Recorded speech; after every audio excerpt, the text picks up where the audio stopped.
everyone. Welcome to day 6 of my 12 days of Christmas cards. Today I'm going to be using products from Lawn Fawn. This is the stitch journaling card, the small stitch journaling card, and I have just placed it on the center of some Nina Solar White cardstock. And I'm also going to be using the Winter Sparrow stamp set from Lawn Fawn and its coordinating die. I wanted to make a shaker card, and I'm going to be partially die cutting these birds as if they were sitting on the base of that stitch card.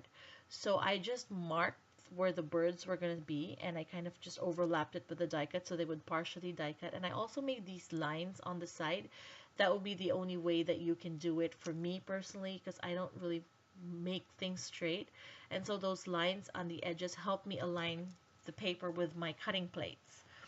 So once I run that through my die cut machine, I am going to now put the birds back, and again just line them up with the markings that I made, and using that same line that I have on the sides, I'm again going to use it um, to align my cutting plates, stick them down onto the cutting plates, and then onto my die cutting machine.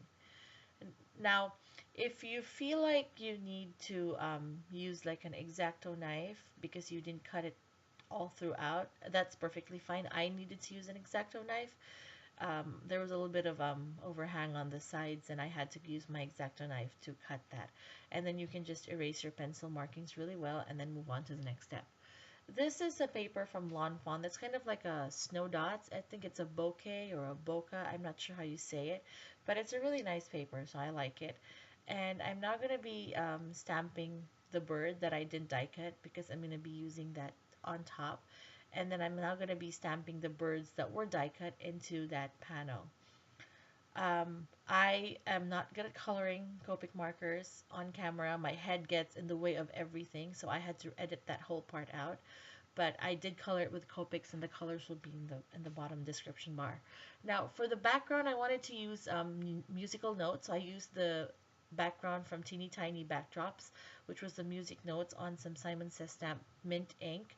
And then I just masked the whole window part so that it wouldn't get any of the ink, and I think it looks really nice. It's subtle, but it's nice.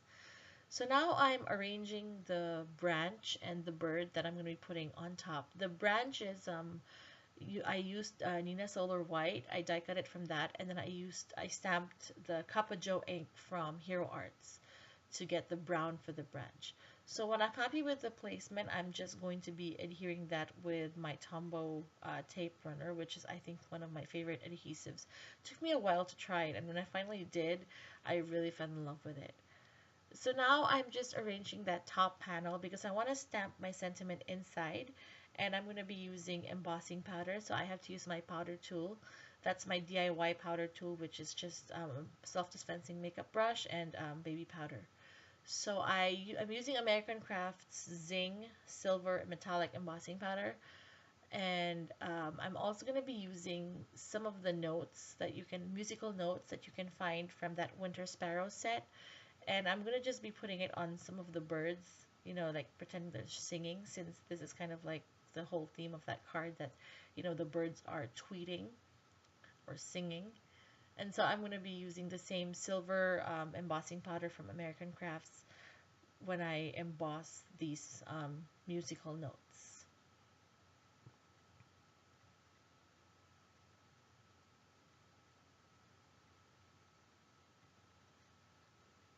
I think it's really nice to just have this really mini set and then to make such a huge card from it, like a shaker card.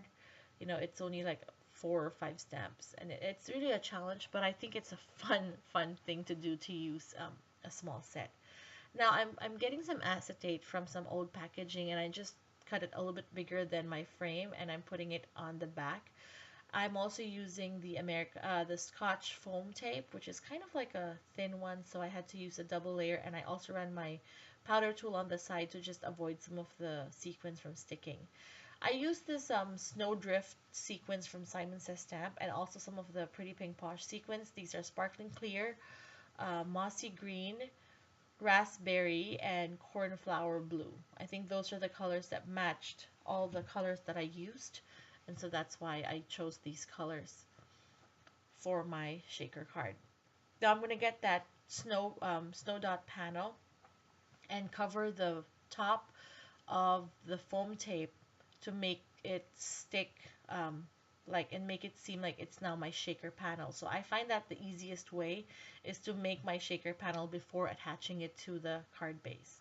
Now my card base is Nina Solar White, with a fold on top, standard size 5.5 by 4.25, and I just use extra foam tape and some tape runner to adhere the shaker panel. So that's it for this card. Thank you so much for watching, and I'm gonna see you for day 7. Merry Christmas!